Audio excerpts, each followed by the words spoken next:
Hello बच्चों, आज हम न्यूटन्स लॉ और फ्रिक्शन का प्रैक्टिस सेशन रख रहे हैं। सवाल अगेन थोड़े से बढ़िया ही चूज़ किए हैं, जिनके अंदर हर सवाल के अंदर एक से ज़्यादा कॉन्सेप्ट हो, इस तरह के क्वेश्चंस चूज़ किए हैं। अगेन एम इज़ कि आप लोग बातें सीख पाओ, और अगर मान लो कोई टफ सवाल भी अगर जेईई के अंदर अगर न्यूटन्स लॉ और फ्रिक्शन का है तो वो भी आपसे बन पाए। कुछ बच्चों को प्रिपरेशन के दौरान हो सकता है कि किसी किसी जगह कुछ डाउट्स हों, कोई दिक्कतें हों नॉन अकेडमिक, तो उसके लिए हम लोगों ने competition.com या फिर हमारा जो कंपटीशन की जो ऐप है, कंपटीशन डिजिटल नहीं, कंपटीशन की जो ऐप है उस पर एक बैच बना रखा है प्रिपरेशन मंत्रा नाम से। इसका एक्सेस सभी के पास है, कोई भी इस प्रिपरेशन मंत्रा वाला जो बैच है उसको एक्सेस कर सकता है। इसके अंदर हम लोग हर सैटरडे और हर ट्यूसडे की मॉर्निंग के अंदर एक वीडियो डालते हैं, वीडियो पब्लिश करते हैं। उसके अंदर हम जो भी बच्चों को रेगुलर प्रॉब्लम्स आती हैं उसको एड्रेस करते हैं। ठीक है, तो इसमें जितने भी पुराने वीडियोस पड़े वो भी आप देख सकते हो, और हर वीडियो के साथ लिखा हुआ है कि वो वीडियो किस प्रॉब्लम को एड्रेस करते हुए। तो अगर कोई आपको लगे कि हाँ कोई ऐसी प्रॉब्लम है जिसका सॉल्यूशन इन वीडियोस में से किसी में है, तो आप उसको चेकआउट कर सकते हो।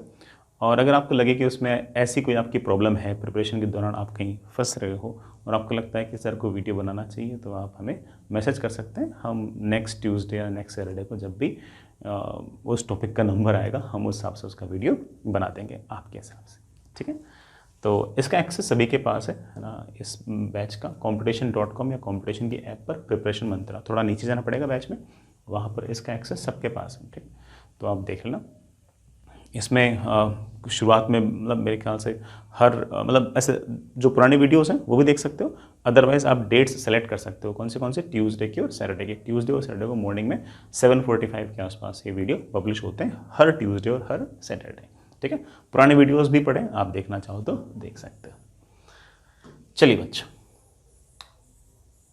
सबसे पहला सवाल थोड़ा सा रिलेटिवली आसान, सही है, सुनिएगा क्या कह रहा है सवाल। A cylinder rest in a supporting carriage as shown. बड़ा ये तो कैरियज हो गया, और इसके अंदर कोई सिलेंडर है, रेस्ट पे है, of course with respect to carriage. The side A B of the carriage makes an angle 30 degree with the horizontal. बड़ा ये साइड ए बी हॉरिजॉन्टल से एंगल 30 पे है, साइड बी सी जो है वो वर्टिकल है। ठीक है, इस पूरे के पूरे कैरियज को हम लेफ्ट डायरेक्शन में लेके जा रहे हैं एक्सेलरेशन ए से। The magnitude of normal reaction exerted by side AB and BC are represented as NAB and NBC respectively. कहीं फ्रिक्शन है नहीं। Then the magnitude of acceleration A of carriage is increased. इस तरफ जो एक्सेलरेशन मैं उसको बढ़ा रहा हूँ, तो मुझसे पूछा है कि ये जो नॉर्मल फोर्स AB ने लगाया और ये जो नॉर्मल फोर्स BC ने लगाया, ये बढ़ेगा घटेगा कांस्टेंट रहेगा, इस तरह की बातें हमसे पूछिए। तो ये तो बिल्कुल ऐसे सिंपल सा ही सवाल हो गया, और क्लास के जो एग्जाम्पल्स थे वैसा सा ही सवाल हो गया। हमारे पास बड़ा ही हॉरिजॉन्टल, ये आपका ए बी वाला इंक्लाइंड प्लेन, और इसके ऊपर कोई ना कोई आपके पास एक तरह से ऐसे ये है बड़ा, और ये वाली दीवार आपके पास ऐसे वर्टिकल है। ठीक, कौन से फोर्सेस हैं डिस्कस करते हैं। सबसे पहले इस सिलेंडर को अर्थ पुल करेगी नीचे की तरफ mg से। इस इंक्लाइंड प्लेन का हॉरिजॉन्टल से एंगल है 30। तो जैसा कि मैं आपको सिखा चुका हूं, इस इंक्लाइंड प्लेन ने जो नॉर्मल लगाया होगा ऐसे, बड़ा मैं उसको NAB कह रहा हूं, उसका वर्टिकल से एंगल होगा 30। ये जो दीवार है इसने बड़ा जरूर इधर की तरफ पुश किया होगा किसी न किसी नॉर्मल फोर्स NBC से, और अगर कैरियज का एक्सेलरेशन सामने की तरफ A है तो इस सिलेंडर का एक्सेलरेशन भी सामने की तरफ A है। ठीक है, मैं आपको अगर इस सिलेंडर को ऐसे पॉइंट की तरह दिखाऊं तो मेरे पास कुछ इक्वेशंस इस तरह से हैं। NAB का ऊपर वाला component that is normal force by AB का cos 30, बड़ा cos 30 इज ऑफ कोर्स √3/2, नीचे की तरफ आपके पास mg। NAB का sin 30 इस तरफ, NAB का sin 30 इस तरफ, और NBC इस तरफ, और हमारे पास एक्सेलरेशन इस तरफ ए। वर्टिकल डायरेक्शन में किसी प्रकार का एक्सेलरेशन नहीं है, इसलिए ऊपर का फोर्स बराबर शुड बी इक्वल टू नीचे का फोर्स। इसका मतलब NAB √3/2 should be equal to mg। इससे मेरे पास ये आ गया कि AB ने जो नॉर्मल फोर्स लगाया उसकी वैल्यू है 2mg/√3। इसमें सर ए तो आया ही नहीं, हाँ बेटा ए तो आया ही नहीं, इसमें तो m है, g है, 2 है, √3 है, ये सब तो कांस्टेंट है। इसका मतलब AB ने जो नॉर्मल फोर्स लगाया बेटा वो तो समय के साथ चेंज नहीं होगा, NAB must remain constant, NAB must remain constant. वैसे बेटा मेरे ख्याल से NAB इज कांस्टेंट तो सिर्फ और सिर्फ एक ही ऑप्शन में है, थर्ड ऑप्शन में, तो तुम BC को चेक ना करो तब भी चलेगा, बट चलो कर लेते हैं। हमारा सवाल तो हो चुका बेटा, क्योंकि इसमें भी NAB इंक्रीज बोल रखा है, इसमें भी NAB इंक्रीज बोल रखा है, इसमें भी NAB इंक्रीज बोल रखा है, ठीक है। सिर्फ और सिर्फ इसके अंदर ही NAB रिमेन कांस्टेंट बोल रखा है और NAB हमारा कांस्टेंट आया, तो हमें बाकी ऑप्शन चेक करने की जरूरत नहीं है, बट चलो कर लेते हैं। NBC अगर लिखना चाहते हो तो आप ऐसे कर सकते हो कि NBC इस तरफ माइनस NAB/2 पीछे की तरफ, इस तरफ net force, this net force must be equal to mass into acceleration. हम जानते हैं कि सवाल के अंदर साफ साफ बोल रखा है कि एक्सेलरेशन टाइम के साथ बढ़ा रहे हो, अगर एक्सेलरेशन टाइम के साथ बढ़ोगे तो ऑफकोर्स नेट फोर्स आपका बढ़ेगा, ठीक है। ये तो कांस्टेंट है तो ऑफकोर्स इसको बढ़ना चाहिए, तो NBC को टाइम के साथ बढ़ना चाहिए, तो NBC बढ़ना चाहिए और NAB कांस्टेंट रहना चाहिए, but answer must be third. आगे चलिए बच्चों, नेक्स्ट इज, वैसे सवाल की डायग्राम वायग्राम देखकर आपको लगेगा कि सर ये तो सर्कुलर मोशन का सवाल आ गया, थोड़ा दिखने में सर्कुलर मोशन का है। इस सवाल को करने के लिए जो इन्फॉर्मेशन चाहिए बेटा वो सिर्फ और सिर्फ हमारे न्यूटन्स लॉ से हो जाएगी, अदरवाइज डायग्राम तो ये कॉनिकल पेंडुलम का है, ठीक है। सवाल क्या है, a heavy particle of mass m is tied to the end A of string of length 1.6 metre. बेटा लेंथ आपके पास 1.6 मीटर है, ये वर्टिकल एंगल आपका 60 है। It's other and O is fixed, बेटा दूसरा एंड जो है बड़ा वो फिक्स कर रखा है। It revolves as a conical pendulum, अच्छी बात है बेटा, लिख भी रखा है और एंगल दे रखा है 60 degree. The tension in the string is, बेटा मुझसे पूछा है कि इस रस्सी में टेंशन कितनी होगी, तो काफ़ी सारे बच्चे सोचेंगे सर इसमें कॉनिकल पेंडुलम वगैरह कॉन्सेप्ट आएगा, नहीं कोई ज़रूरी नहीं है। देखो कैसे, अगर ये आपका पार्टिकल इस तरह से इस R रेडियस के सर्कल में अगर घूम रहा है तो अंदर की तरफ एक एक्सेलरेशन रिक्वायर्ड है v²/r, ठीक है। हालांकि मुझे कोई ज़रूरत नहीं है उसकी, आराम सुनना। इस m मास पर कौन से फोर्सेस हैं, नीचे की तरफ तो है mg और ऐसे है आपके पास टेंशन। अगर ये वाला एंगल आपके पास 60 तो प्यारे बच्चों ये वाला एंगल भी आपके पास 60। हॉरिजॉन्टल डायरेक्शन में तो एक्सेलरेशन v²/r है, v दिया ही नहीं है, हालांकि हम निकाल सकते हैं, ठीक है। लेकिन ये बेटा मुझे दिया नहीं, मुझे टेंशन चाहिए, सर क्या करूं बेटा, एक्सेलरेशन आपका हॉरिजॉन्टल डायरेक्शन में है, वर्टिकल डायरेक्शन में ये वाला पार्टिकल ना तो ऊपर जा रहा है ना नीचे जा रहा है, हाँ हॉरिजॉन्टल सर्कल में मूव कर रहा है। यार हॉरिजॉन्टल सर्कल में अगर मूव कर रहा है तो एक्सेलरेशन तो हॉरिजॉन्टल में है, वर्टिकल डायरेक्शन में तो कोई एक्सेलरेशन है ही नहीं, और अगर वर्टिकल डायरेक्शन में कोई एक्सेलरेशन नहीं तो ऊपर का फोर्स बराबर नीचे का फोर्स। ध्यान दीजिएगा बेटा, ऊपर की तरफ आपके पास है t cos 60, नीचे की तरफ मेरे पास है t sin 6, सॉरी नीचे की तरफ मेरे पास है ऑफ कोर्स mg और इधर की तरफ मेरे पास है t sin 60। इस t sin 60 के कारण ही सर्कुलर मोशन कर रहा है और सेंट्रीपिटल एक्सेलरेशन है v²/r। मुझे तो पता है कि वर्टिकल डायरेक्शन में आपका ये पार्टिकल ना तो ऊपर जा रहा है ना नीचे जा रहा है, तो वर्टिकल डायरेक्शन में इक्विलिब्रियम है, तो आप सीधा कह सकते हो कि t cos 60 is equals to mg। ले बेटा, हमें ये v²/r वगैरह की जरूरत थी नहीं, मैंने तो ऐसे ज़बरदस्ती लिख दिया। बेटा मेरे पास t की वैल्यू आ गई, बेटा cos 60 हाफ होता है ना, तो टेंशन की वैल्यू मेरे पास आ गई है 2mg। There must be some option, बेटा tension comes out to be 2mg।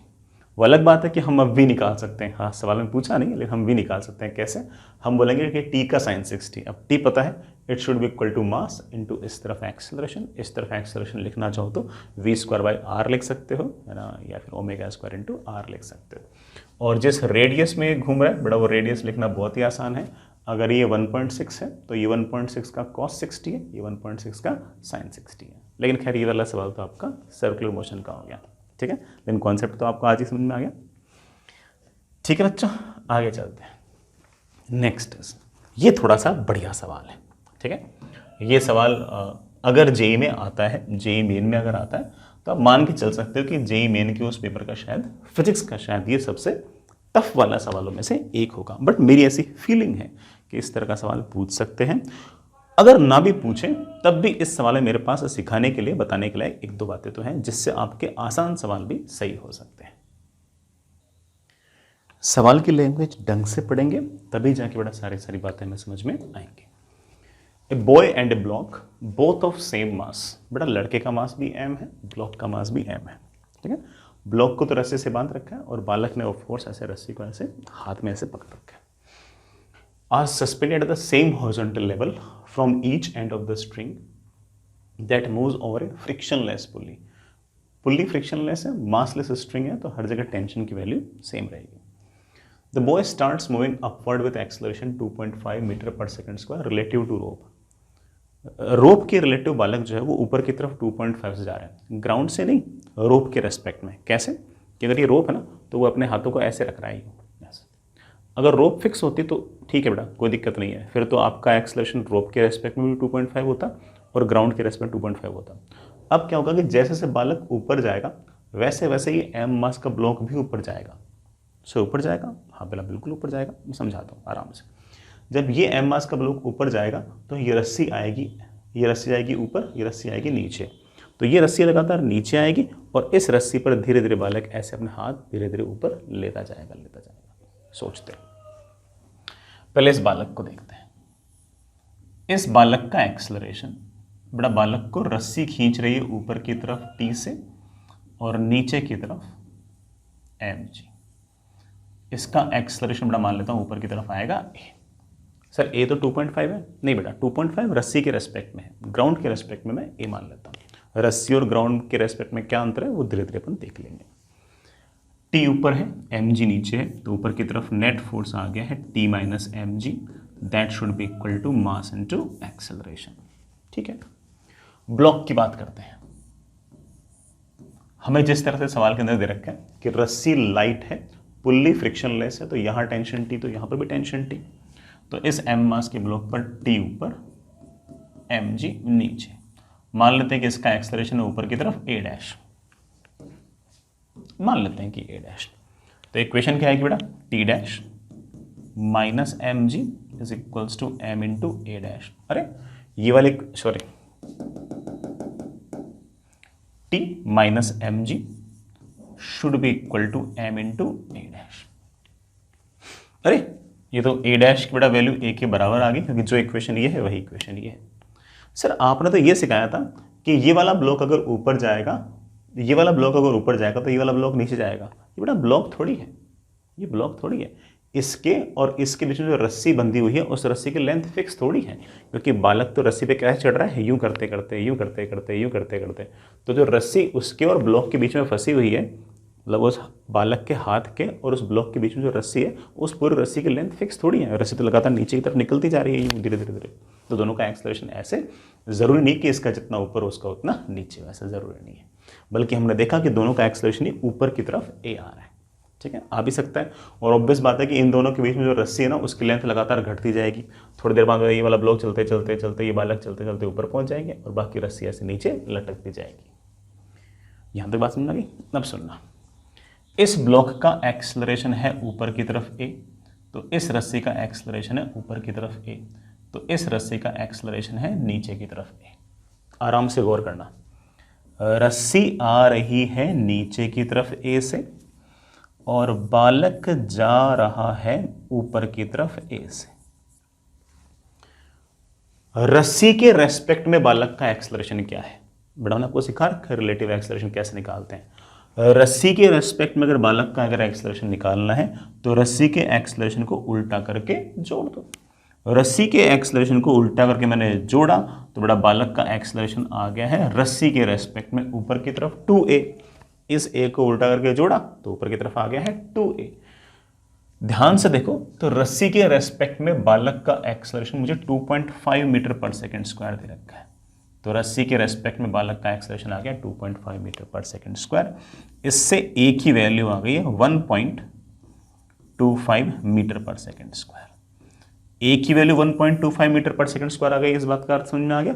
इस बात का अर्थ ये हुआ कि ग्राउंड के रेस्पेक्ट में ये बालक जा रहा है ऊपर की तरफ 1.25 मीटर पर सेकंड स्क्वायर से, ये ब्लॉक भी ऊपर की तरफ जा रहा है 1.25 मीटर पर सेकंड स्क्वायर से। ये रस्सी भी जा रही है 1.25 से, ये रस्सी नीचे आ रही है 1.25 से, ये रस्सी आ रही है नीचे की तरफ 1.25 से, बालक जा रहा है ऊपर की तरफ 1.25 से। तो रस्सी को लगता है कि बालक ऊपर की तरफ आ रहा है 1.25 प्लस 1.25। रिलेटिव एक्सेलरेशन के लिए बेटा हम एक्सेलरेशन उल्टा करके जोड़ते हैं, कितने से 2.5 से ऊपर आता हुआ उसको नजर आएगा। लेकिन खैर मेन मुद्दा क्या है, रस्सी में टेंशन पूछिए, न्यूटन्स लॉ लगा दो। न्यूटन्स लॉ क्या कहता है कि इस m मास के बालक को रस्सी खींच रही है ऊपर की तरफ t से, नीचे की तरफ mg, बड़ा 10 किलो का बालक है क्या, ठीक है, तो 100 न्यूटन। और ग्राउंड से अगर देखें तो इसका एक्सेलरेशन ऊपर की तरफ बड़ा 2.5 नहीं है 1.25 है। हमें तो काम ही एक आता है, वो क्या है कि अगर एक्सेलरेशन है ऊपर तो नेट फोर्स है ऊपर, ऊपर की तरफ बड़ा नेट फोर्स कितना है t minus 100, this net force must be equals to mass into acceleration. Mass है 10, एक्सेलरेशन है 1.25, टेंशन की वैल्यू आ गई बड़ा कितनी 112.5 न्यूटन। 112.5 न्यूटन कोई ऑप्शन है क्या, बिल्कुल है, ये हमारा बड़ा आंसर।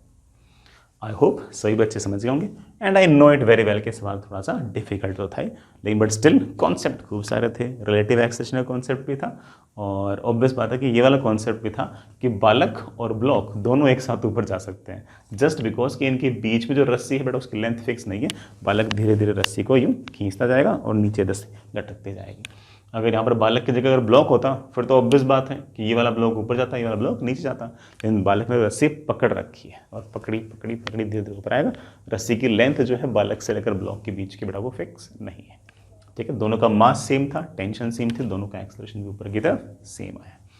इस तरह के सवाल में हमसे ये पूछ सकते हैं कि बताओ कि ये वाला जो ब्लॉक है ये इससे क्या कहते हैं पुल्ली से कब टकराएगा। बहुत आसान, इस ब्लॉक का एक्सेलरेशन आ गया ऊपर की तरफ ग्राउंड के रेस्पेक्ट में 1.25, डिस्प्लेसमेंट कितना करना है 10 मीटर, लगा देना S equals to UT plus half AT²। कोई पूछे तो जवाब दे सकते हैं। चलिए बच्चों आगे चलते हैं। Next, not that tough but still अच्छा सवाल। ये सवाल बेटा मैंने जानबूझ के सूडो फोर्स का सवाल समझाने के लिए किया है। हालांकि सूडो फोर्स का मैं एक सवाल करा दूंगा तो आपको हल्का फुल्का आइडिया लग जाएगा कि सूडो फोर्स का सवाल कैसे करते हैं। इन द फिगर शोन बड़ा m मास का ब्लॉक है, कैपिटल M मास का बड़ा वेज है, ठीक है। All the surfaces are involved are smooth, बड़ा कोई फ्रिक्शन नहीं है। Wedge is being moved toward right with acceleration a। इस पूरे अरेंजमेंट को मैं राइट साइड में a एक्सेलरेशन से लेके जा रहा हूँ, जो टाइम के साथ एक्सेलरेशन टाइम के साथ कैसे वेरी होगी ये नहीं दे रखा, ये दे रखा है कि इस अरेंजमेंट की वेलोसिटी इस तरफ कैसे वेरी होगी। Velocity is t²/2। हालांकि अगर वेलोसिटी दे रखी है तो मैं एक्सेलरेशन तो निकाल लेंगे, कोई बहुत बड़ा काम नहीं है। At what time block will just break the contact with wedge. Block जो है वो वेज से कॉन्टैक्ट कब लूज करेगा, तो इसके पीछे कॉन्सेप्ट ये है कि जब भी कॉन्टैक्ट लूज वाला शब्द कभी तुम्हारे सवाल में सामने आए तो समझ जाना कि नॉर्मल को जीरो करना है। इन दोनों के बीच में अगर नॉर्मल जीरो हो जाएगा तो समझ जाना कि स्मॉल m और कैपिटल M के बीच में कॉन्टैक्ट लॉस हो गया, ठीक है। सिर्फ इतना सा ही कॉन्सेप्ट है, बाकी तो ठीक है बेटा सवाल है, बाकी कोई ऐसी कोई खास बात इसमें ऐसी है नहीं। सुनना बेटा मैं करता हूँ, ये आपके पास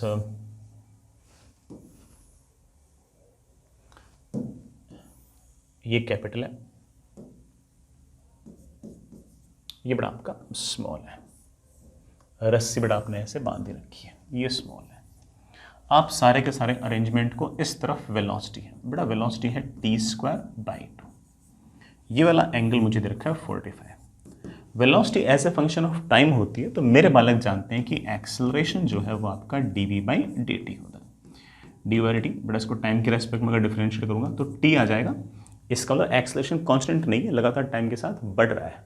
मतलब 1 सेकंड पर एक्सेलरेशन होगा 1 metre per second square, 2 second पर एक्सेलरेशन होगा 2 metre per second square, 5 second पर एक्सेलरेशन होगा 5 metre per second square, 20 second पर एक्सेलरेशन होगा 20 मीटर पर सेकंड स्क्वायर।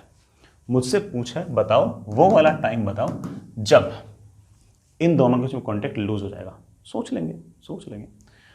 सवाल वैसे ग्राउंड से भी कर सकते हो, लेकिन मैं जानबूझ के आपको सूडो फोर्स का एक सवाल कराने के लिए ग्राउंड से ना करा के यहां बैठ के सवाल कराऊंगा। आप यहां बैठे और अब इस ब्लॉक को देख रहे हो, देखो कौन से फोर्स हैं। सबसे पहले नीचे की तरफ आपके पास आएगा mg। इस इंक्लाइंड प्लेन ने ज़रूर कोई ना कोई नॉर्मल लगाया होगा, इस रस्सी ने ज़रूर कोई ना कोई टेंशन लगाई होगी। बस सर इतना ही फोर्स? नहीं, एक फोर्स बच गया। न्यूटन्स लॉ ये बच्चा लगा रहा है, इस बच्चे के पास खुद के पास एक्सेलरेशन है इस तरफ a, क्योंकि बेटा ये तो इस कैपिटल M पर बैठा है, कैपिटल M रेस्ट पे थोड़ी है। अगर इसके पास एक्सेलरेशन है तो ये सारे के सारे फोर्सेस के साथ साथ एक सूडो फोर्स भी लगाएगा, और ये सूडो फोर्स किधर लगाएगा? खुद का एक्सेलरेशन अगर राइट है तो ये सूडो फोर्स दिखाएगा लेफ्ट, और उसकी वैल्यू होगी ma।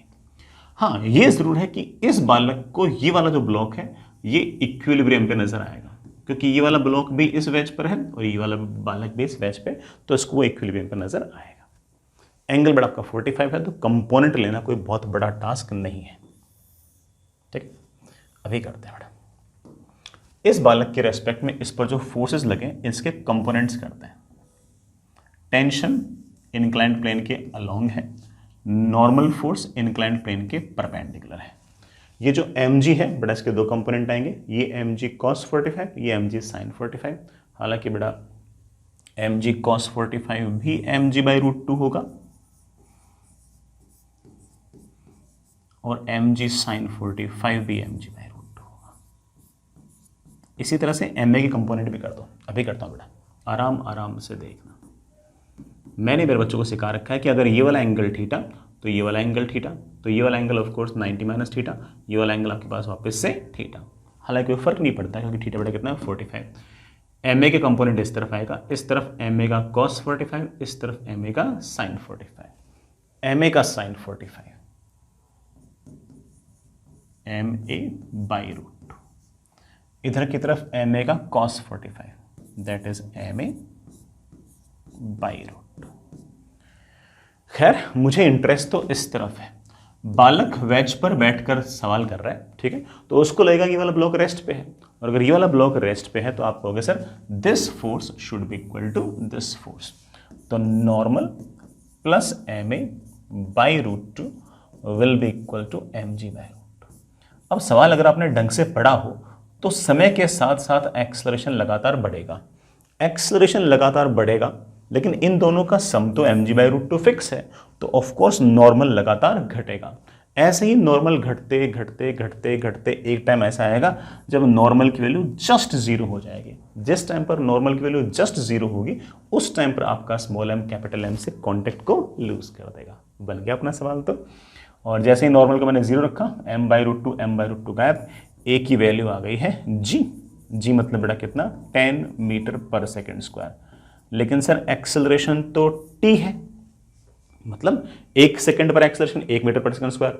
एक्सेलरेशन तो टाइम के साथ वेरी कर रहा है ना बेटा, तो आप ऐसा कह सकते हो कि 10 metre per second square acceleration कब होगा? आप बोलोगे sir t is equals to 10 seconds पर होगा। कब होगा बेटा? 10 सेकेंड्स पर। 10 सेकेंड्स कोई ऑप्शन है क्या? बिल्कुल है, पहला ही ऑप्शन आपका 10 सेकेंड है। बचा दिए पन्ने? ठीक है बच्चों, सवाल तो बढ़िया लगा होगा। आगे चलते हैं। नेक्स्ट इज अगेन एक और सवाल सूडो फोर्स का ही है। हालांकि हम इसको थोड़ा सा ऐसे याद करने वाले तरीके से भी कर सकते हैं, मतलब हम इसे डायरेक्ट भी कर सकते हैं, ठीक है। पूरा अगर बेसिक से ना करें और अगर हमें 2-4 बातें भी अगर याद रहें तब भी हम सवाल को निपटा सकते हैं, तो ऐसा कोई इतना टफ भी नहीं है। A lift shown in figure is going up with acceleration 10 metre per second square. बड़ा लिफ्ट है और ये ऊपर की तरफ 10 मीटर पर सेकेंड स्क्वायर से जा रही है। पुली और स्ट्रिंग जैसा कि अक्सर मासलेस होती है, अब भी मासलेस है। If acceleration due to gravity is also 10 metre per second square, और क्या चाहिए लाइफ में, जी की वैल्यू भी 10 है। Find relative acceleration of A with respect to B, कि ए ब्लॉक का एक्सेलरेशन बी के रेस्पेक्ट में क्या होगा। करते बेटा, है ना, आराम से हो जाएगा ये तो। और अगर मान लो कि हमें हल्की फुल्की, मतलब अगर फॉर्मूले अगर याद है तो हो सकता है कि हम इस तरह के सवाल को डायरेक्ट भी कर दें। जैसे ये बड़ा आपका लिफ्ट है, ये ऊपर की तरफ जा रहा है, इसका एक्सेलरेशन ऊपर की तरफ a है। बड़ा बाद में मैं a को 10 रख दूंगा, और यहाँ पर मेरे पास एक m1 मास का ब्लॉक है और यहाँ पर मेरे पास एक m2 मास का ब्लॉक है, ठीक है। यहाँ टेंशन T, यहाँ टेंशन T। बड़ा नीचे की तरफ फोर्स लगेगा m1g, इस पर बड़ा नीचे की तरफ फोर्स लगेगा m2g। मान लो कि मैं लिफ्ट के अंदर बैठ गया, फॉर एग्जाम्पल अगर मैं लिफ्ट के अंदर बैठ गया तो मैं एक non inertial frame of reference हो गया, और अगर मैं non inertial frame of reference हो गया तो मैं सारे के सारे फोर्सेस के साथ साथ एक सूडो फोर्स भी दिखाऊंगा। भाई मैं लिफ्ट के अंदर बैठ गया और लिफ्ट का अगर एक्सेलरेशन ऊपर की तरफ ए है तो मेरा एक्सेलरेशन भी ऊपर की तरफ ए, तो मैं सारे के सारे फोर्सेस के साथ साथ एक सूडो फोर्स भी दिखाऊंगा। मेरा एक्सेलरेशन ऊपर तो सूडो फोर्स दिखाऊंगा नीचे, तो नीचे की तरफ एक सूडो फोर्स आएगा m1a, इसका बड़ा नीचे की तरफ सूडो फोर्स आएगा m2a। ठीक है बेटा, अब मैं मान लेता हूं कि लिफ्ट के रेस्पेक्ट में लेट से ये नीचे जा रहा है b एक्सेलरेशन से और ये जा रहा है ऊपर की तरफ b एक्सेलरेशन से। लिफ्ट के रेस्पेक्ट में ये b से नीचे जा रहा है, बड़ा ये b से ऊपर जा रहा है। अब मैं तो ये कह रहा हूं कि तुमने बेटा पहले एक एटवुड मशीन वाला फॉर्मूला याद कर रखा था, मैंने याद कराया भी था, उससे डायरेक्ट कर सकते हो। लेकिन सर एटवुड मशीन वाले में तो नीचे की तरफ सिर्फ m1g लग रहा था, यहां तो नीचे की तरफ जो फोर्स लग रहा है वो m1 इंटू जी प्लस ए लग रहा है।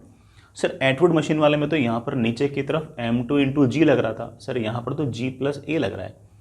तो जो g प्लस ए है ना, इसको एक तरीके से आप g इफेक्टिव बोल सकते हो। क्या बोल सकते हो बेटा? g effective.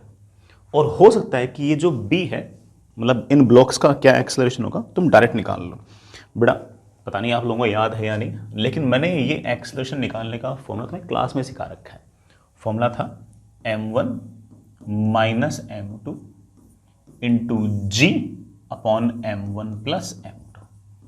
सॉरी बेटा, यहां पर g नहीं आएगा, यहां पर g इफेक्टिव आएगा, क्योंकि नीचे की तरफ m1g थोड़ी लग रहा है, m2g थोड़ी लग रहा है, m1g प्लस ए और m2g प्लस ए लग रहा है। तो जहां पर g इफेक्टिव लिखा है ना, वहां हटा दो बेटा, वहां g इफेक्टिव की वैल्यू कितनी हो जाएगी? g प्लस ए हो जाएगी। ले बेटा, ये 2 माइनस 1 अपॉन 2 प्लस 1। बेटा g की वैल्यू 10 है और a की वैल्यू भी 10 है। कुल मिलाकर बेटा मेरे पास आ गया है that is equals to 20/3 metre per second square. बेटा कितना आ गया? 20/3 मीटर पर सेकेंड स्क्वायर। बेटा 2, हाँ ठीक है, 20/3।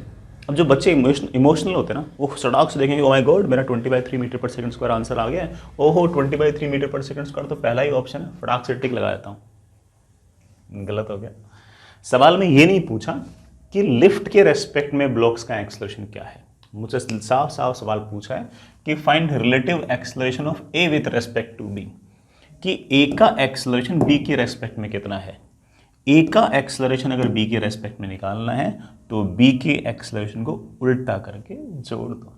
बी के एक्सेलरेशन को उल्टा करके अगर जोड़ोगे तो बड़ा बी इसका एक्सेलरेशन बी नीचे की तरफ, इसका एक्सेलरेशन बी ऊपर की तरफ, इसको उल्टा करके जोड़ो। उल्टा करके जोड़ा तो नीचे की तरफ बड़ा कितना एक्सेलरेशन आ जाएगा? 2b। So answer is not b, answer is basically 2b। और बड़ा वो कितना आ गया? 40/3 मीटर पर सेकेंड स्क्वायर।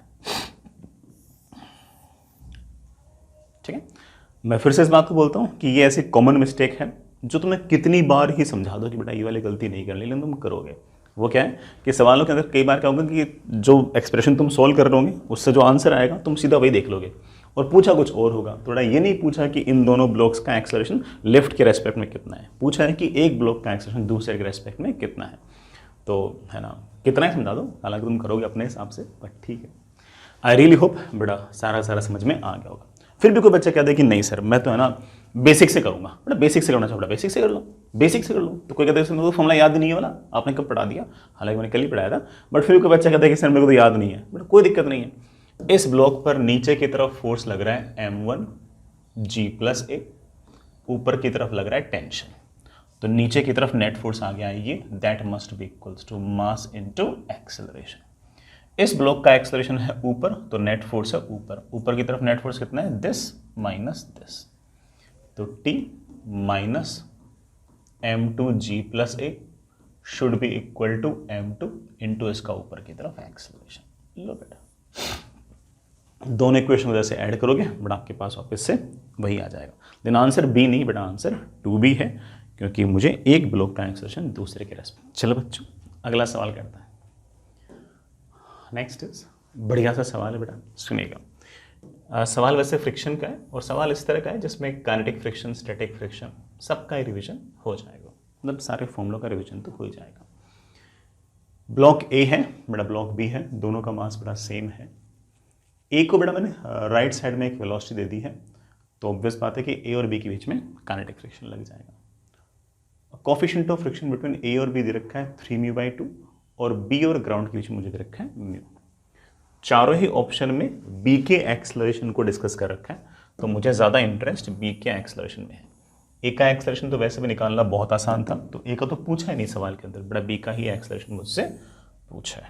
सोचते हैं बड़ा, ये आपके नीचे वाले सरफेस, इसके ऊपर आपका ये बी वाला ब्लॉक, इसका मास बड़ा स्मॉल है, इसके ऊपर आपका ए वाला ब्लॉक, इसका मास बड़ा आपके पास है।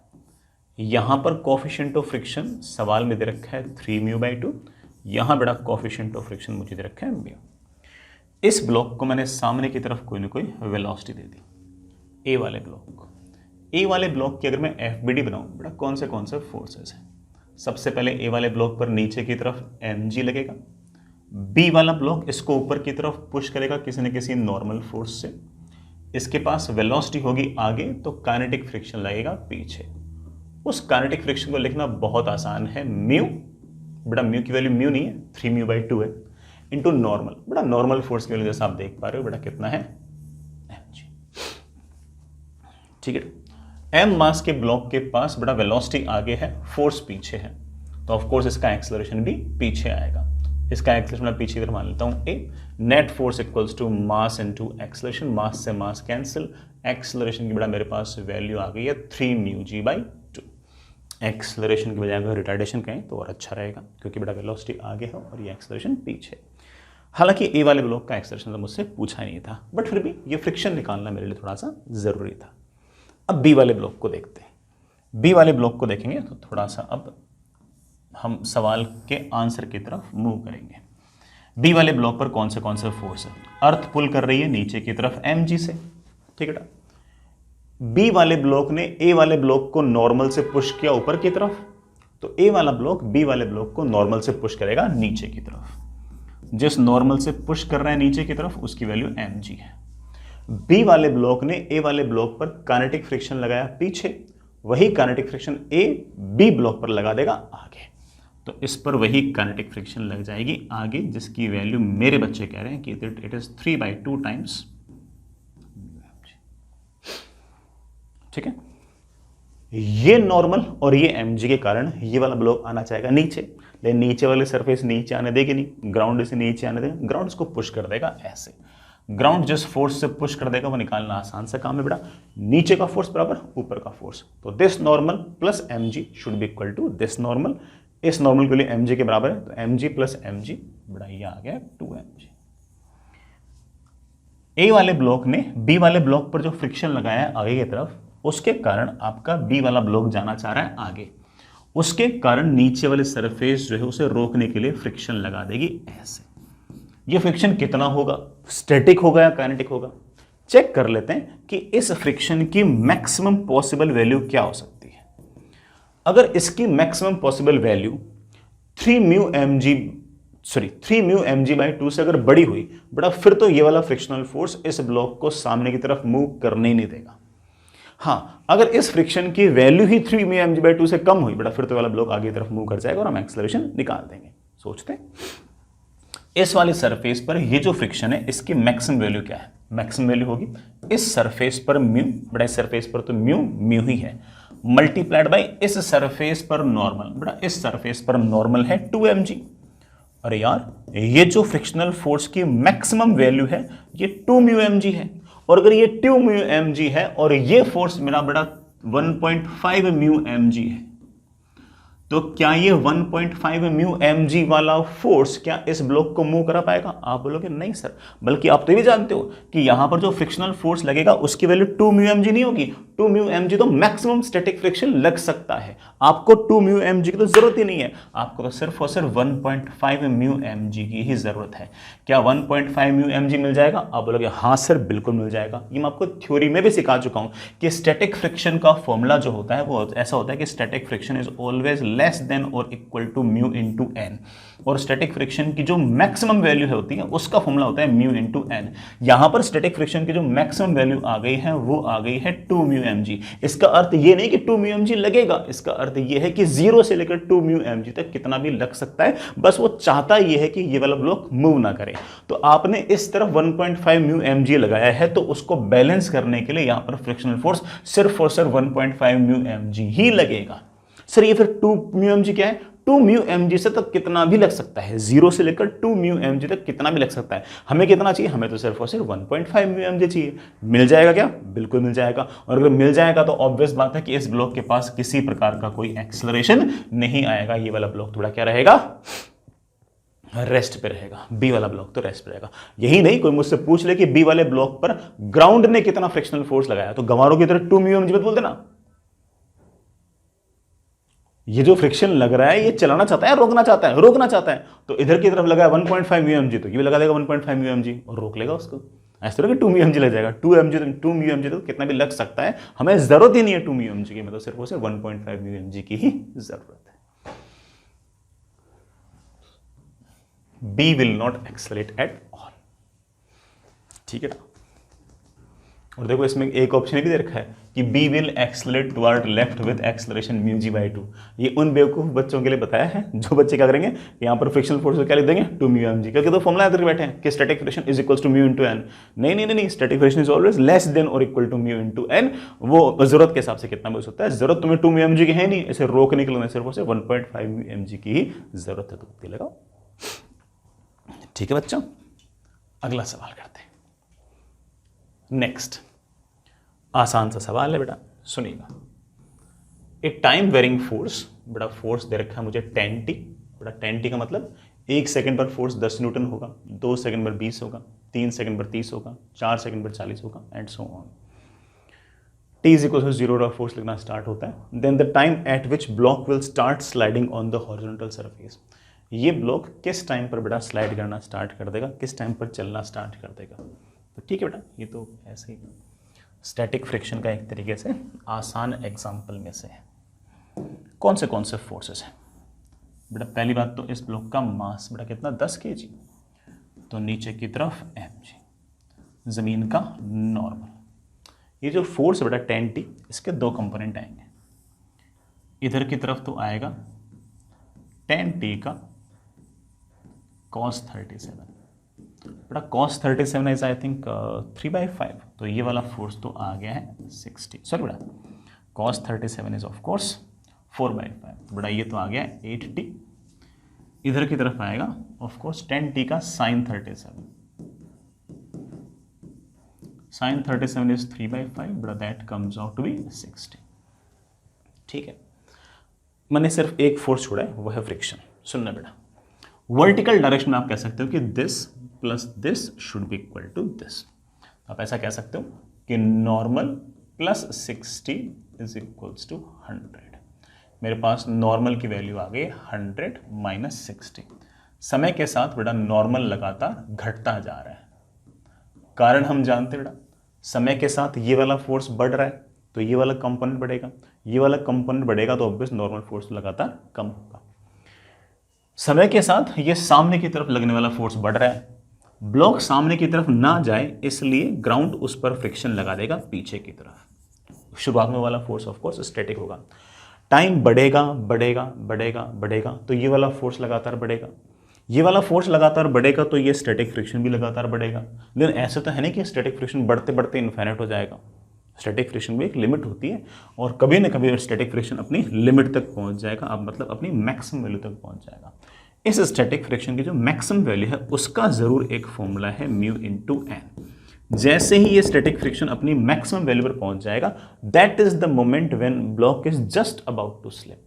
अब स्लिप करने वाला है तो ये वाला फोर्स बढ़ता जाएगा, ये बढ़ता जाएगा, ये बढ़ता जाएगा, ये बढ़ता जाएगा। जस्ट स्लिप होने वाले केस में ये बढ़ते बढ़ते बढ़ते बढ़ते बढ़ते अपनी मैक्सिमम वैल्यू पर पहुंच जाएगा। That is the case of just slipping. तो उस टाइम पर आगे लगने वाला जो फोर्स है that will be equal to पीछे की तरफ लगने वाला मैक्सिमम फोर्स। बेटा पीछे की तरफ लगने वाला जो मैक्सिमम फोर्स है बेटा that will B mu into normal. बेटा म्यू अगर डायग्राम देखो तो 0.5 मुझे दे रखा है। इंटू नॉर्मल, बेटा नॉर्मल मैं पहले से बोल चुका हूँ, that is equals to 100 minus 60, that is 50 minus 3t। बेटा मेरे पास आ गया है 11t इज इक्वल्स टू 50। बड़ा टाइम की बड़ा मेरे पास वैल्यू आ गई है 50/11 सेकेंड। 50/11 सेकेंड वो वाला टाइम है जिस टाइम पर आपका ब्लॉक जस्ट स्लिप करने वाला है। Is there any option like that? Yes of course, but आपका पहला ऑप्शन जो है वो आपका बिल्कुल करेक्ट है। समझ गए बच्चों? आगे चलिए बच्चों, नेक्स्ट इज अगला सवाल। बढ़िया सवाल है बेटा, सुनेगा। आपके पास दो ब्लॉक हैं, दोनों का मास सेम है, are kept in touch on an incline plane as shown in figure. बड़ा ऐसा कोई इंक्लाइन प्लेन है, एंगल थीटा है। If theta not is the minimum value of angle theta for which both the block just start sliding. किसी angle theta पर दोनों के दोनों ब्लॉक जो को जस्ट स्लाइड करना स्टार्ट करते हैं, तो बताओ कि what is the value of 2 times cot of that angle. तो कई बच्चा तो सोचेगा कि सर ये तो एंगल ऑफ रिपोज ही हो गया। एंगल ऑफ रिपोज बेटा तब होता है जब सिर्फ और सिर्फ एक ही ब्लॉक होता और एक ही कोफिशिएंट ऑफ फ्रिक्शन होता, फिर तो तुम्हें याद था सीधा का सीधा कि sir tan theta is equals to mu, है कि नहीं। लेकिन यहाँ पर बड़ा दो ब्लॉक है, दोनों को मूव कराना है और दोनों के कोफिशिएंट ऑफ फ्रिक्शन जो है वो इंक्लाइन प्लेन के साथ अलग अलग है। यहाँ तो बेसिक से करना पड़ेगा, कोई और चारा बचा नहीं। एक ब्लॉक होता ना, फिर तो मेरे बच्चे सटाक से बोलते हैं कि sir tan theta equals to mu, तो cot थीटा आ जाएगा 1/म्यू और 1/म्यू फटाक से कर लेते हैं। लेकिन बड़ा एक ब्लॉक का म्यू अलग है, एक ब्लॉक का म्यू अलग है, तो बड़ा बन नहीं पाए कितनी बात। तो चलिए सोचते हैं,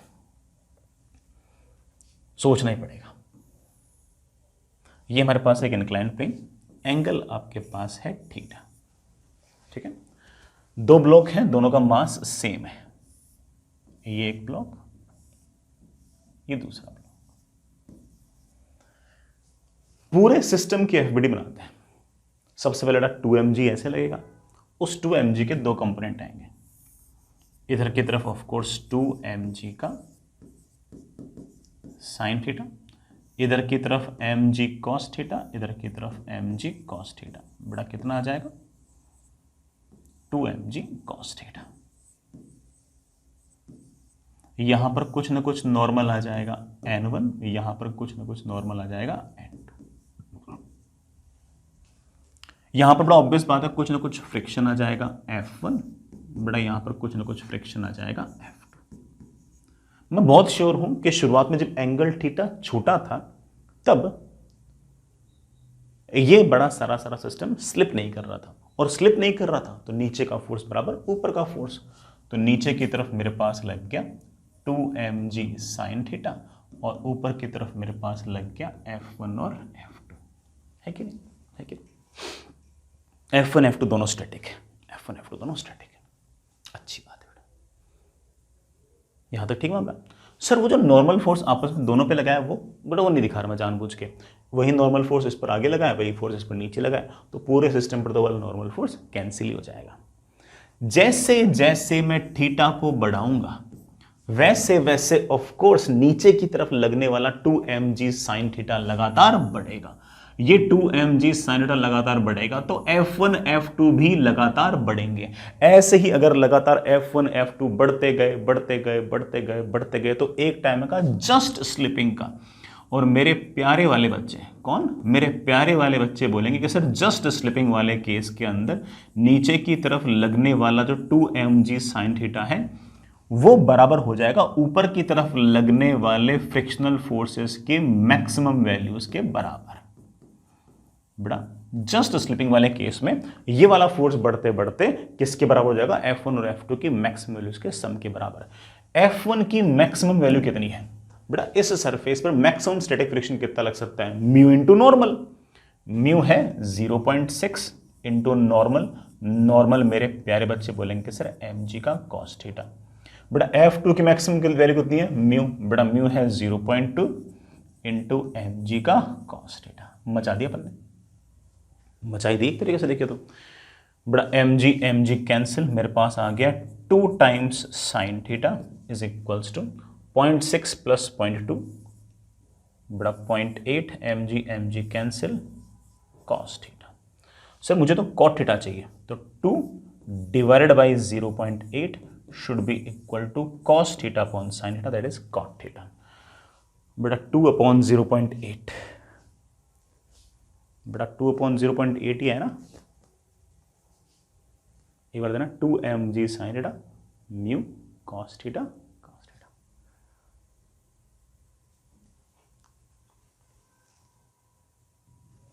ठीक है बेटा, यहां से मेरे पास कॉट थीटा की वैल्यू आ जाएगी 2.5। बेटा यहां से मेरे पास कॉट थीटा की वैल्यू 2.5। अगेन बेटा वही गलती हमसे वापस से हो सकती है, सर 2.5 तो ऑप्शन ही नहीं है।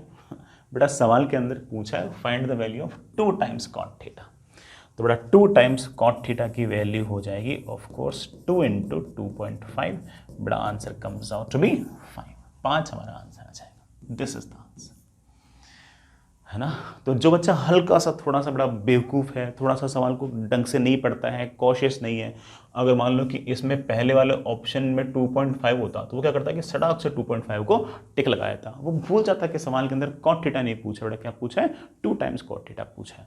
तो ऐसी गलतियां हो जाती हैं। किन से अक्सर ये गलतियां होती हैं? जो सवाल के अंदर इतने कॉशियस नहीं रहते, जो थोड़े उतने माइंडफुल नहीं होते, अटेंटिव नहीं होते, वो ज़्यादा इंटेंसिटी के साथ सवाल को नहीं करते हैं, ऐसे ऊपर ऊपर से सुपरफिशियली सवाल करने की कोशिश करता है। जो बिल्कुल इंटेंसिटी के साथ सवाल करेगा उससे तो कुछ मिस ही नहीं होगा। ठीक है, आगे बेटा आंसर ये नहीं बेटा, आंसर तो वही है। ठीक है, आगे चलते हैं, अगला सवाल। अगेन बेटा अच्छा सवाल है, सुनिएगा। A box of mass 10 kg is lowered with downward acceleration 4 metre per second square. बेटा इस बॉक्स का एक्सेलरेशन नीचे की तरफ 4 मीटर पर सेकेंड स्क्वायर है। In the box there is a spring whose lower end is fixed to the box. बड़ा अच्छी बात है, लोअर एंड तो बड़ा बॉक्स से फिक्स कर रखा है, और अपर एंड जो है वो एक बॉल के साथ लगा रखा है जिसका मास है बड़ा 1 kg। ठीक है, एट ए सर्टेन इंस्टेंट जो स्प्रिंग है उसका स्प्रिंग कांस्टेंट 100 न्यूटन पर मीटर है और उसमें 5 सेंटीमीटर का कंप्रेशन है। उस टाइम पर ये जो एम मास का आपका ब्लॉक है ये इक्विलिब्रियम पे है, ऐसा कुछ नहीं दे रखा है। ठीक है, मुझसे पूछा है कि इस केबल के अंदर टेंशन कितनी होगी, मतलब इस पूरी की पूरी बॉक्स को नीचे की तरफ 4 मीटर पर सेकंड स्क्वायर ले जाने के लिए इस केबल के अंदर टेंशन कितनी होगी। तो कर लेंगे बेटा, मेरे ख्याल से तो कोई इतना बड़ा काम नहीं है। पहले ना ये देखते हैं, स्प्रिंग को देखते हैं।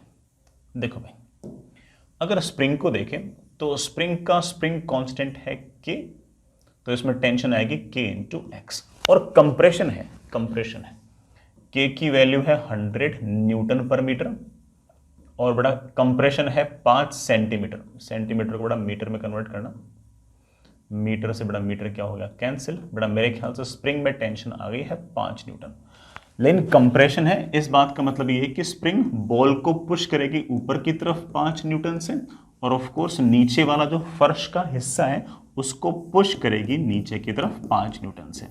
वैसे स्प्रिंग पुल भी कर सकती है, पुश भी कर सकती है। स्प्रिंग में एक्सटेंशन होता तो पुल करती, बॉल को पुल करती नीचे, और ऑफ कोर्स इस लिफ्ट को पुल करती ऊपर की तरफ। लेकिन स्प्रिंग में कंप्रेशन है तो बॉल को पुश करेगी ऊपर की तरफ, और ऑफ कोर्स बड़ा लिफ्ट को पुश करेगी नीचे की तरफ। आप तो बड़े आराम से लिफ्ट की एफबीडी बनाओ और खुश रहो। ये रही आपकी लिफ्ट। लिफ्ट की जो केबल है उसको तुम टी से खींच रहे हो और मुझे ये टी निकालना है। ये लिफ्ट है या जो बॉक्स है बड़ा, इसका मास है 10 kg। सर उस बॉल का मास भी तो लिखो। मैं बॉल की एफबीडी नहीं बना रहा, मैं बॉक्स की बना रहा हूँ, मैं पहले बोल देता हूँ। ठीक है, बड़ा मेरे पास ये बॉक्स है या जो लिफ्ट है उसका mg है नीचे की तरफ 100, और कोई फोर्स, हाँ जो स्प्रिंग है उसने नीचे की तरफ एक फोर्स लगाया है।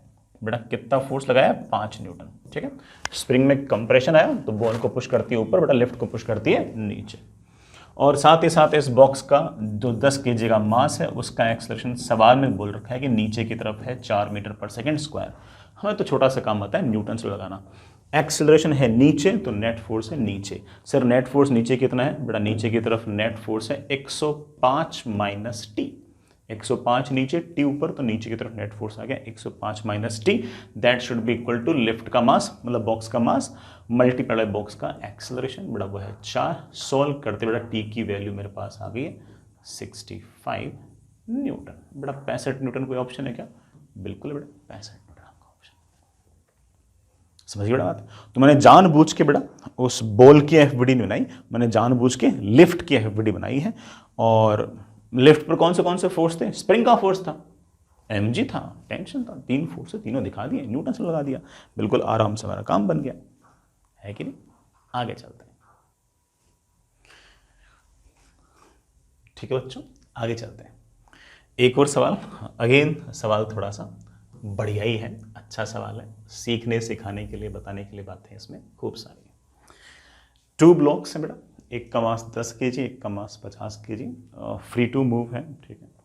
The coefficient of static friction between the blocks is 0.5, दोनों ब्लॉक्स के बीच में कोफिशिएंट ऑफ फ्रिक्शन 0.5 है, and there is no friction between capital M and ground, यहाँ पर कोई फ्रिक्शन नहीं है।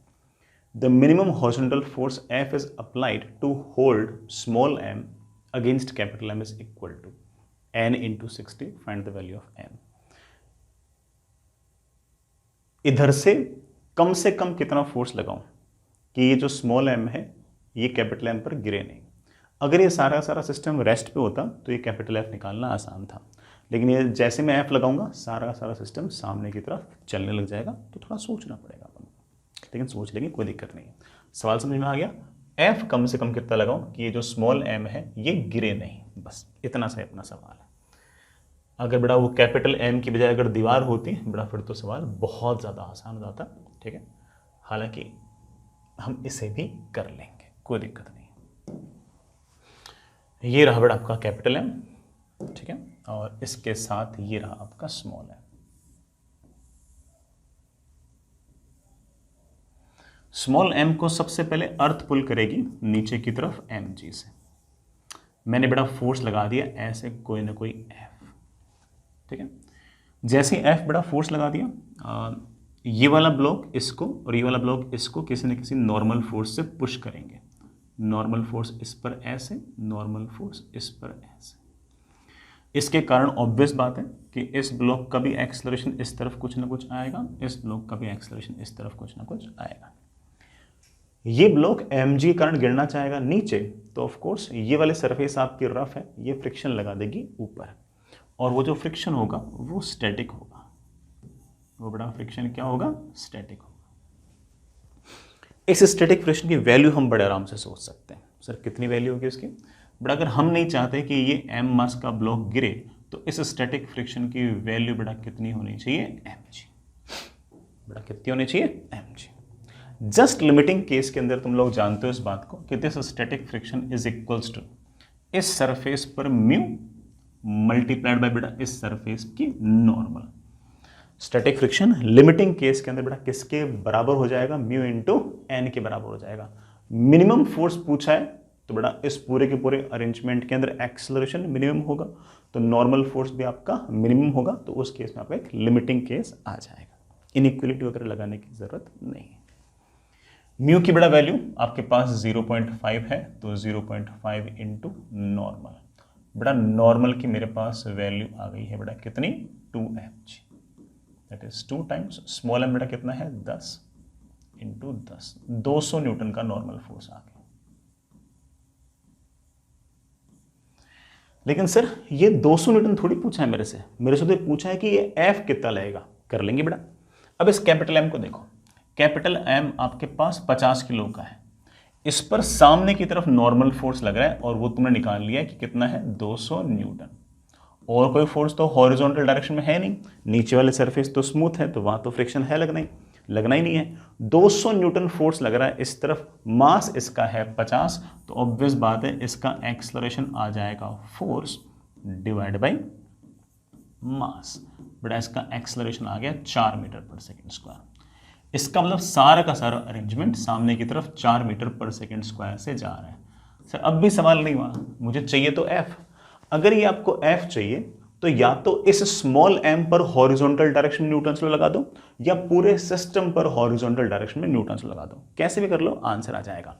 जैसे स्मॉल m पर अगर लगाऊं तो 10 kg का ब्लॉक है, इस पर F इस तरफ है, और जो नॉर्मल फोर्स इस पर आगे है बेटा वही नॉर्मल फोर्स इस पर पीछे है। कितने का? 200 न्यूटन का। This is the net force, and net force must be equal to इसका मास इनटू एक्सेलरेशन। मास है बेटा इसका 10 और एक्सेलरेशन इसका इस तरफ है 4। बेटा कुल मिलाकर F की वैल्यू मेरे पास आ गई है 240 न्यूटन। मैं एक तरीके से और सोच सकता हूं इसी F को। कैसे? कि ये नॉर्मल फोर्स तो हो जाएगा इंटरनल फोर्स, और न्यूटन्स लॉ लगाओ पूरे सिस्टम पर हॉरिजॉन्टल डायरेक्शन में सिर्फ एक फोर्स है, ये एफ। ये फ्रिक्शन तो बड़ा वर्टिकल डायरेक्शन में हो गया, ये नॉर्मल आपका इंटरनल फोर्स हो गया, नीचे वाले सरफेस आपकी स्मूथ है, एम जी नॉर्मल सारे वर्टिकल हैं, इकलौता फोर्स है एफ। दैट इकलौता force should be equal to system का मास इनटू एक्सेलरेशन। सिस्टम का मास है 60, 50 इसका, 10 इसका, मल्टीप्लाइड बाय सिस्टम का एक्सेलरेशन इस तरफ है 4, बड़ा कुल मिलाकर फोर्स की वैल्यू आ गई है 240 न्यूटन। मगर ध्यान रखना बेटा, जो भी फोर्स है उसको लिखा हुआ है n इंटू 60। बड़ा जो भी आपका फोर्स है उसे लिखा हुआ है n into 60। Find the value of n, बड़ा दैट इज इक्वल टू 240, बड़ा n की वैल्यू आ गई है 4। कोई इंटीजर टाइप सवाल होगा तो इस तरह से हल्का सा कन्वर्ट कर देते हैं बेटा, ठीक है। वैसे तो आंसर आपके पास 240 है, बट बड़ा मुझे बोल रहा है कि जो भी फोर्स रिक्वायर्ड है उसको तुम 60 इंटू एन लिख दो, तो 60 into N is equal to 240, तो n कितना आ गया, 4 आ गया। मुझसे n की वैल्यू पूछी। चलिए बच्चों आगे चलते हैं, एक और सवाल। ये बड़ा सवाल रिलेटिवली आसान है ना, आप खुद भी कर सकते हो क्योंकि बड़ा इस तरह का सवाल मैंने आपको करा रखा है, समझा रखा है, सारी बातें हैं। सॉलिड स्फीयर है, मास बड़ा 10 kg का है, स्मूथ इंक्लाइंड प्लेन्स है, ये एंगल 60, ये एंगल 30, दो इंक्लाइंड प्लेन के बीच में बड़ा 10 किलो का मास जो फंसा हुआ है, और मुझे पूछा है कि नॉर्मल रिएक्शन एट 2, बेटा इस पॉइंट पर जो नॉर्मल रिएक्शन है वो कितना होगा। हालांकि उस नॉर्मल रिएक्शन को 10x लिखना है, फिर x की वैल्यू निकालनी है, वो तो ठीक है, मेन चीज़ तो नॉर्मल निकालना है। अभी निकाल लेंगे बेटा, अभी निकाल लेंगे। ये तो बहुत ही स्टैंडर्ड टाइप का सवाल हो गया, और इस तरह का सवाल तो ऑब्वियस बात है कि जे मेन लेवल का ही है। बेटा ये हॉरिजॉन्टल, ये आपके पास इंक्लाइंड प्लेन, जिसका एंगल बड़ा आपके पास कितना है 60, दूसरा बड़ा आपके पास है ये इंक्लाइंड प्लेन जिसका एंगल आपके पास कितना है 30, और आपके पास बड़ा कोई बॉल है 10 किलो की जो ऐसे फंसी हुई है।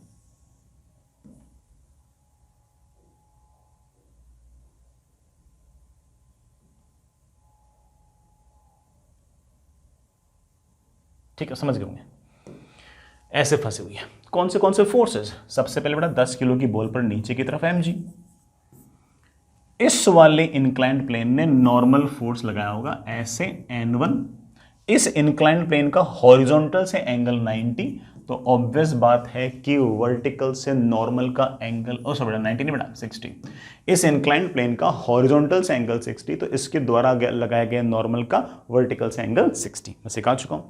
इस इंक्लाइंड प्लेन ने बेटा जो नॉर्मल फोर्स लगाया होगा वो ऐसे लगाया होगा n2, और इस ये वाला एंगल अगर 30 तो बड़ा ये वाला एंगल भी आपके पास 30। लो बेटा बन गया आपका न्यूटन्स लॉ, लगाते ही काम बन जाएगा।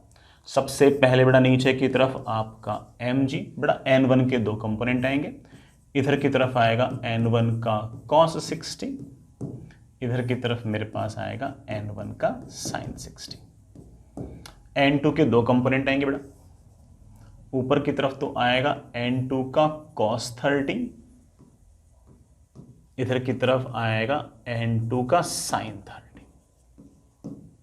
हमारा ये जो बॉल कहीं जा रहा है क्या, आप लोग नहीं सर कहीं नहीं जा रहा, तो नेट फोर्स मस्ट बी 0, ऊपर का फोर्स बराबर नीचे का force, n1/2 n2 √3/2 should be equal to 100। This is my equation number 1। Left का फोर्स बराबर राइट का फोर्स, तो n2 sin 30 should be equal to n1 sin 60, बेटा sin 60 is √3/2। This is my equation number 2। दो equation है, दो variable है, solve कर लीजिए, ठीक है। मुझे आंसर तो याद नहीं है, आप लोग कर लेना बेटा। निकालना क्या है, सिर्फ और सिर्फ n1 निकालना है, ठीक है। तो n2 को यहाँ से उठा के यहाँ पटक दो बेटा, आपका आंसर आ जाएगा। अरे निकाल ही देता हूँ ना यार, n1/2 तो ठीक है बेटा, n2 √3/2, बेटा n2 को मैं लिख सकता हूँ n1 √3, n2 को लिखता हूँ n2 √3 into √3/2 should be equal to 100। बेटा मेरे पास आ गया n1/2 plus 3 times n1/2 is equals to 100। बेटा मेरे ख्याल से 2 times n1 is equals to 100 आ गया होगा। बेटा n1 की वैल्यू शायद बेटा 50 न्यूटन आ गई होगी, ठीक है ना। मुझे बोल रखा है कि ये जो फोर्स है इसको 10x लिख दो, लिख दिया बेटा। तो x की वैल्यू कितनी आ गई, 5 आ गई। x पूछा मुझसे, ठीक है, आसान लगा। आगे चलते हैं बेटा, एक और सवाल, बढ़िया सवाल, आराम से अच्छे से करने लायक सवाल है, और इसमें वेइंग मशीन का भी फंडा है। हालांकि आप लोग जानते हो कि वेइंग मशीन का कोई फंडा, कोई एक्स्ट्रा फंडा नहीं है।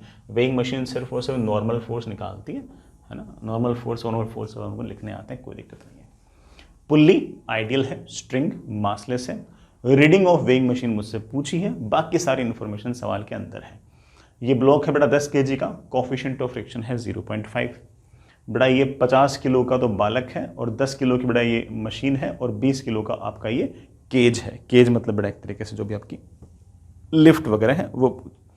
तो अरेंजमेंट थोड़ा सा टफ तो है बेटा। 50 किलो का बालक, 20 किलो की बेटा ये आपकी लिफ्ट, 10 किलो की खुद की ये वेइंग मशीन है। वेइंग मशीन क्या मेजर करेगी, ऑफ कोर्स जो नॉर्मल फोर्स बालक ने उस पर लगाया वो मेजर करेगी। उसके लिए मुझे ऑब्वियस बात है कि एक्सेलरेशन वगैरह भी चाहिए। सीधा तो नहीं बोल सकता कि 500 न्यूटन, हो सकता है कि सारा अरेंजमेंट नीचे आ रहा हो, है कि नहीं, तो मुझे पता नहीं, सोच सॉल्व करना पड़ेगा। सीधा 500 न्यूटन तो मैं नहीं लिख सकता, ठीक है। देखते हैं, अगर आपकी लिफ्ट रेस्ट पे हुई तो बेटा नॉर्मल फोर्स ऑब्वियस बात है कि 500 न्यूटन आ जाएगा, क्योंकि 50 किलो का बालक उसके ऊपर बैठा है। लेकिन अभी ऐसा नहीं है, तो सिर्फ कैसा है, सोचते हैं बेटा। मैं इस बात को हल्का फुल्का जानता हूं कि यहां पर टेंशन लगेगी ऐसे, बेटा वही टेंशन लगेगी ऐसे। इस टेंशन के कारण हो सकता है कि बेटा ये 10 किलो का जो ब्लॉक है ये आगे चलने लग जाए। अगर ये आगे चलने लग जाएगा तो पीछे की तरफ लग जाएगा आपका फ्रिक्शन, वो भी काइनेटिक। कितना बेटा, म्यू इंटू नॉर्मल। म्यू है 0.5, नॉर्मल बेटा 10 किलो का ब्लॉक है तो 100, तो बेटा फ्रिक्शनल फोर्स अगर काइनेटिक लगता है तो 50। सर आपको कैसे पता कि फ्रिक्शन काइनेटिक होगा, चेक कर लेते हैं। देखो 50, 20, 70, 70 और 10, 80 किलो का मामला है, तो बेटा यहां पर कुल मिलाकर 800 न्यूटन ऐसे लग रहा है। ये जो 800 न्यूटन का फोर्स लग रहा है ऐसे, ये इस सारे के सारे अरेंजमेंट को यू मूव कराना चाह रहा है। अब ऑब्वियस बात है कि फ्रिक्शनल फोर्स तो पीछे की तरफ अगर मान लो स्टैटिक लग भी रहा होता तो मैक्सिमम कितना लग रहा होता, 50। वो 50 न्यूटन इस 80 न्यूटन को रोक थोड़ी सकता है। तो ऑब्वियस बात है कि ये बात तो तय है कि ये सारा का सारा अरेंजमेंट नीचे आएगा, ये सारा का सारा अरेंजमेंट राइट साइड में जाएगा, ठीक है। करें सॉल्व, करना बेटा। इस ब्लॉक पर T आगे 50 पीछे should be equal to mass into acceleration. इसमें तुम FBD है ना, सबकी अलग अलग मत बनाओ, सबकी मिला के बना लो एक बार, सबकी मिलाकर बनाता हूं तो 50, 20 और 10, 800 न्यूटन लग रहा है नीचे, टेंशन लग रहा है ऊपर, बाकी सारे फोर्स तो आपके इंटरनल है। तो आप बोलोगे sir 800 minus T, 800 minus T should be, इस सबका मास बेटा कितना है, 80 इंटू ए। दोनों इक्वेशंस को जैसे ही मैंने ऐड किया मेरे पास आ गया 750 is equals to 90 into A. बेटा एक्सेलरेशन की वैल्यू आ गई है 75/9, बेटा that is I think 25/3 metre per second square. तो सारे के सारे अरेंजमेंट का एक्सेलरेशन है नीचे की तरफ 25/3 मीटर पर सेकेंड स्क्वायर।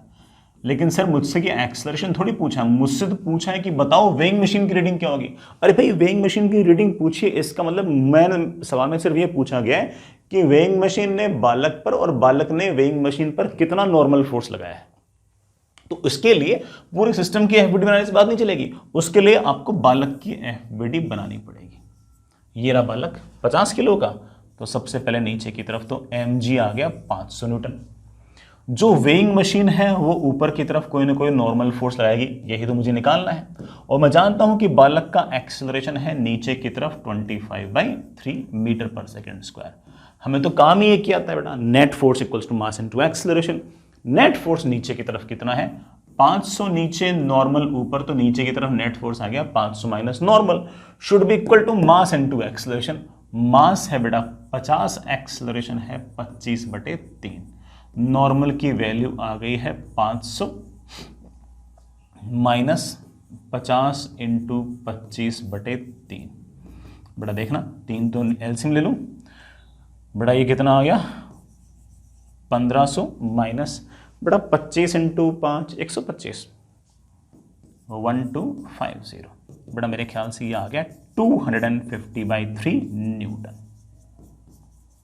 वैसे देखिए तो यही आंसर होना चाहिए, लेकिन थोड़ा सा और दिमाग आपको लगाना पड़ेगा। यूनिट देखो बेटा, बेवकूफ बना रखा है साफ साफ। अब बच्चा तो क्या करेगा, बिल्कुल बच्चा तो जल्दबाजी में बोलेगा कि sir 5x/3 is equals to 250/3। और बच्चा तो खुश भी आता है कि अरे सर देखो देखो, नहीं इसमें मेरे में भी बाई 3 आ रहा है, इसमें बाई 3 आ रहा है, सर बढ़िया मामला सेट हो गया। 3 से 3 कैंसिल और x की वैल्यू मेरे पास आ गई है 50। गलत बेटा गलत। सर गलत कैसे, इतना बढ़िया तो किया मैंने। बेटा गलत इसलिए क्योंकि तुमने यूनिट का ध्यान नहीं रखा यार। यूनिट का ध्यान कैसे नहीं रखा बेटा, तूने निकाला न्यूटन में और ये आंसर दे रखा है केजी में, तो तुम इस बात को जानते बेटा, मैंने तुम्हें सिखा रखा है 250/3 न्यूटन जो है बेटा, दिस इज 25/3 किलोग्राम फोर्स। जी से डिवाइड कर दिया करो, 10 न्यूटन 1 किलोग्राम फोर्स के बराबर है। दिस इज 25/3 kg और उसको मैंने जैसे 5x/3 के बराबर किया, बाई 3/3 कैंसिल, x की value comes out to be 5। तो ऐसी बेवकूफियां सिर्फ और सिर्फ ऐसा नहीं कि मैं ही करवा रहा हूं, ऐसा बेटा जेई वाले भी तुम्हारे साथ करेंगे। तुम पूरा सवाल कर लोगे, सब बढ़िया कर लोगे, सब एकदम चिल टाइप से मामला सेट कर दोगे और फंसोगे कहाँ बेटा, फंस जाओगे कभी कभी यूनिट में फंस जाओगे, कभी सवाल पढ़ने में गलती हो जाएगी। तो जब तक हम इस तरह की कमियां दूर नहीं करेंगे तब तक हमारी मेहनत पर ऐसे ही पानी फिरता रहेगा। पूरा सवाल बढ़िया से करोगे, सब एकदम बढ़िया न्यूटन्स लो लगाना और ये करना वो करना, सारा जुगाड़ बढ़िया से कर दोगे। और मात कहाँ खाओगे, मात खाओगे सिर्फ और सिर्फ या तो सवाल पढ़ने में, यूनिट में, कैलकुलेशन में। यहाँ पर मात करने में नुकसान भी होता है। मान लो कोई सवाल नहीं आता, तो क्या हो गया, 0 नंबर मिलेंगे, यही तो होगा, है ना। कोई ऐसे हाथ पाँव तो काट नहीं लेगा, ठीक है। मान लो जेई मेन के अंदर कोई सवाल तुमने पढ़ा और देखा कि यार ये वाला सवाल तो जिस चैप्टर का है वो चैप्टर मेरे को आता ही नहीं, तो क्या कौन सा कोई पाप हो गया, हमें 0 मार्क्स मिल जाएंगे, दैट्स इट। सवाल पढ़ा नहीं आता, आगे मुंह करके बड़ी मुश्किल से कोई 30 सेकंड के आसपास वेस्ट हुए। दिक्कत कब होगी, सवाल आता होगा, सारी कैलकुलेशन कर लोगे, 4 मिनट लग जाएंगे और उसके बाद ऐसी कोई गलती कर दोगे यूनिट के अंदर, कैलकुलेशन में सिली मिस्टेक, पूछा होगा find the value of 2 cot theta और तुम cot थीटा इक्वल टू 2.5 लगा के आ जाओगे और बड़ा नंबर कितने आएंगे, -1। 4 मिनट सवाल करने के बाद, ऐसे टॉपिक का सवाल करने के बाद जो तुम्हें आता है, तुम्हें नंबर मिल रहे हैं -1। और एक ऐसा सवाल जो हमें नहीं आता, जो हमने पढ़ ही नहीं रखा, उसमें 30 सेकंड में नंबर आ रहे हैं 0। ऑब्वियस बात है कि किसने हमारा नुकसान किया, इसने नुकसान किया। तो जो सवाल हमें नहीं आते वो हमें एग्जाम में इतना नुकसान नहीं करते जितना नुकसान वो वाले सवाल करते हैं जो हमें आते हैं, उसके बावजूद हम उसको गलत करते हैं। तो अगले अगर हम 3-4 महीने की अगर बात करें तो हमारे पास काम ही क्या है, हमारे पास काम है इन पर काम करना, नहीं इस पर काम करना। ये तो ठीक है ना, 25 सवाल होंगे तो हो सकता है कि कोई 2 सवाल ऐसे हो जो मैं ना आते हो, है ना। अपन को ब्रह्मा जी थोड़ी हो सकता है 2 सवाल ना आते अपन को, ठीक है। लेकिन बाकी 23 सवाल आते हैं, वो सही करना इंपॉर्टेंट है, ठीक है। मैं शायद भावनाओं में बह गया, चलिए आगे चलते हैं, कल मिलते हैं।